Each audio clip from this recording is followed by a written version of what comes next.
आता या आंदोलनावरनं एकीकडे वाद धुमसतोच आहे, पण असं असताना सीजेपीचे संस्थापक अभिजित दिपके यांची जोरदार चर्चा सुरू आहे।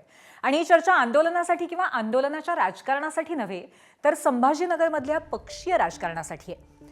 दिपके यांचं दिल्लीतलं आंदोलन यशस्वी झालं, त्यामुळे त्यांची जेनझीमधली क्रेज वाढली आहे आणि त्याचाच फायदा घेण्यासाठी संभाजीनगरमध्ये 2 शिवसेनांमध्ये रस्सीखेच सुरू झाली आहे। संभाजीनगर हा शिवसेनेचा बालेकिल्ला आणि दिपके संभाजीनगरचे रहिवासी, त्यामुळेच आपला जनाधार वाढवण्यासाठी दोन्ही शिवसेना दिपकेंना जवळ करण्याच्या प्रयत्नात आहेत। सीजेपीचं आंदोलन सुरू झाल्यापासून उद्धव ठाकरे दिपकेंच्या संपर्कात आहेतच।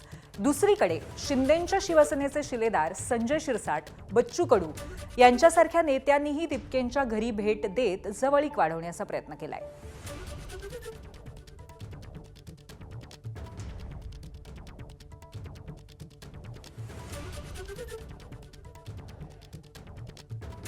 संजय शिरसाट साहेब जे दिपकेजींना भेटले ही त्यांची वैयक्तिक भेट होती।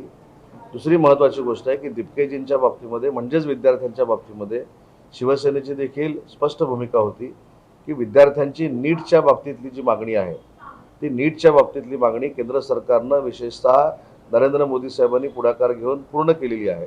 आता दुसरा युबीटी पक्ष आहे, तुमचं असं म्हणणं आहे की ते त्यांच्या जवळ जात आहे, त्यांना जवळ जाणं क्रमप्राप्तच आहे, कारण मतदारांनी त्यांना नाकारलेलं आहे। ते आता 5व्या 6व्या 7व्या नंबरला महाराष्ट्राच्या राजकारणामध्ये आलेले आहेत। मग त्यांना जर उभारी घ्यायची असेल तर कोणाच्या तरी आधाराची आवश्यकताच आहे।